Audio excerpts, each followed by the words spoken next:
안녕하세요. 정신분석이들입니다. 로렌스 J. 브라운 씨가 쓴 상호주관적 가정과 무의식이란 책 오늘 제4장 비혼의 자아 심리학에 대해서 한번 살펴보도록 하겠습니다. 자, 이 분은 비혼의 자아 심리학을 중심으로 자신의 상호주관적 정신분석 과정을 설명해 들어가고 있거든요. 근데 이 분이 이제 설명학 자신의 이론을 전개하기 전에 두 가지 상반된 정신분석 학자들의 이론을 이렇게 비교해서 분석하고 있는 과정이 있습니다. 자, 요 두 가지 이론이 뭐냐면 첫 번째는 자아 심리학적인 관점 하나하고 두 번째는 고전적인 방법이죠. 그거 하나하고 두 번째는 미국의 관계학파에 대한 관점을 한번 서술해 주고 있습니다.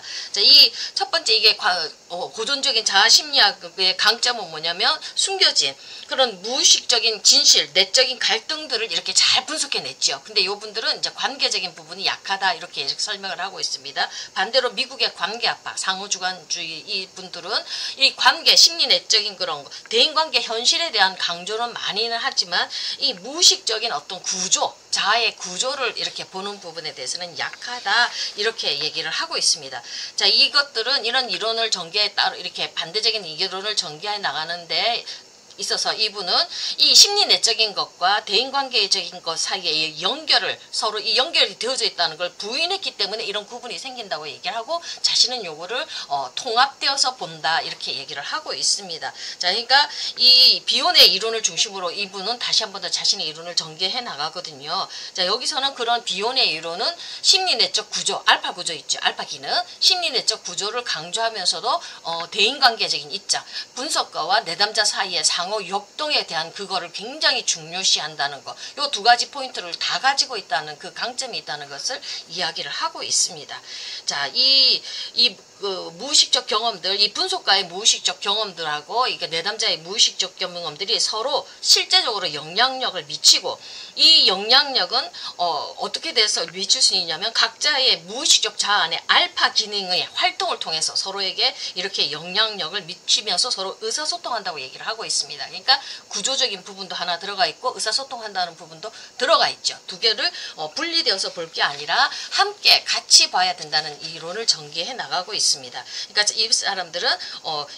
이 사람은 비혼의 자아심리학을 중심으로 자신의 이론을 전개해 나갔는데, 자, 여기서 비혼의 공헌은 특히 이제 경험으로 배우기라든지 변형이라는 그 책에서 보면 환자가 분석가의 마음에 미치는 영향력을 강조하죠. 상호 소통되어지는 이 부분, 환자가 분석가한테 영향력을 미치는 이것을 강조하고 이 분석가의 마음에 미치는 그 영향력이 또한 환자가 다룰 수 없는 것을, 이 환자 스스로가 베타 요소가 있으니까 자신의 마음 안에 경험되어진 것들이 지금 언어화되어지지 않았지 않습니까? 알 수 없는 이것들을 이 괴롭고 고통스러운 이것들 자신은 다룰 수가 없는데 이거 분석가가 이거를 받아서 담아서 이것을 변형시키고 꿈꾸어서 이렇게 새로운 어떤 것을 만들어 줄 수 있는 그런 마음을 가진 사람을 내담자는 찾고 있다는 얘기입니다. 그러니까 분석가가 그 역할을 잘 해주면 분석가의 변형시키는 능력에 의해서 분석가가 새로운 언어라든지 이미지들이 뜨면은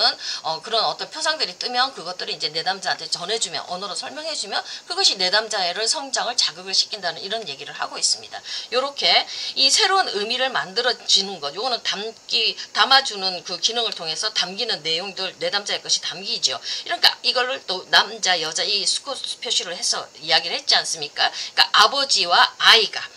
아버지와 어머니에게서 아이가 태어나는 것처럼 생식적인 노력이라고 이렇게 얘기를 하고 있습니다. 그러면서 이것이 생식적인 노력을 통해서 두 사람 담기는 것을 통해서 새로운 의미가 만들어진다. 창조적인 것들이 만들어진다. 이렇게 얘기를 하고 있습니다. 이런 새로운 의미는 양쪽 모두, 아이는 엄마 아빠의 모두의 혈통을 이어받는 동시에 완전히 다른 새로운 주체이지 않습니까? 그러니까 이 두 사람 사이에서 영향에 의해서 이 새로운 의미가 만들어졌는데 요거는 완전히 독창적인 것, 두 사람만의 독창적인 거라고 이렇게 얘기를 하고 있습니다.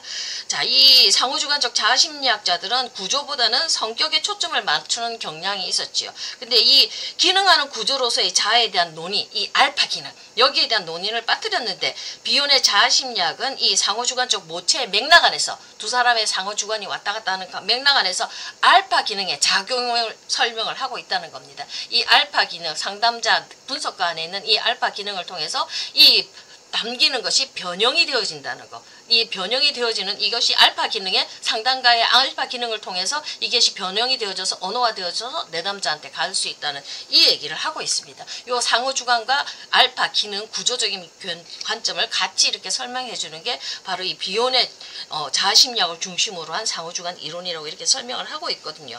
자, 분석가의 알파 기능. 구조가 있죠. 분석가의 알파 기능과 피분석자의 알파 기능의 이 무의식적인 작용, 서로 상호작용한다는 겁니다. 의사소통한다는 겁니다. 이것을 통해서 정서적인 진실을 추구하는 과정은 이건 굉장히 스트레스가 많습니다. 이 다른 사람의 투사적 동의의식을 이건 내가 상담가가 받아들여야 되는 거거든요. 이게 버겁고 힘든 과정이거든요. 이게 정서적인 스트레스가 있다는 겁니다. 이렇기 때문에 분석가의 그 감당할 수 있는 능력, 여기에 초점을 좀 더 많이 맞추고 있기 때문에 분석가가 좀 더 많이 힘들 수가 있겠죠. 자, 이렇게 이제 분석가가 이걸 감당해 내어줄 때, 요런 감당해주고 변형시켜줄 수 있는 분석가를 그런 사람을 우리 내담자들이 찾는다는 얘기입니다. 자, 환자는 피분석자의 투사적 동일시를 내사하고요.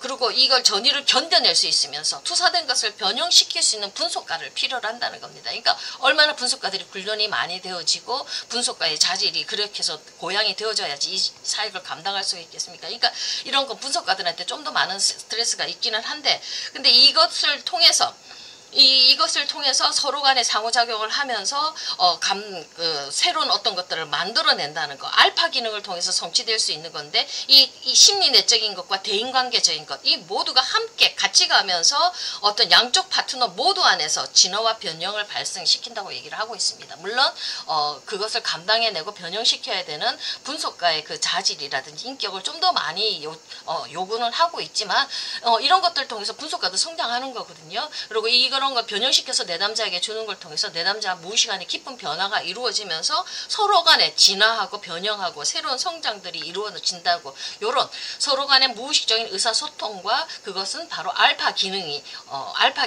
구조적인 역할을 통해서 이루어진다는 거. 이걸 구조와 그 다음에 관계적인 맥락을 같이 보는 게 이게 비혼의 자아심리학 입장에서 이루어지는 상호주관 정신분석이라고 이렇게 설명을 하고 있습니다. 자, 오늘은 여기까지 하겠습니다. 감사합니다.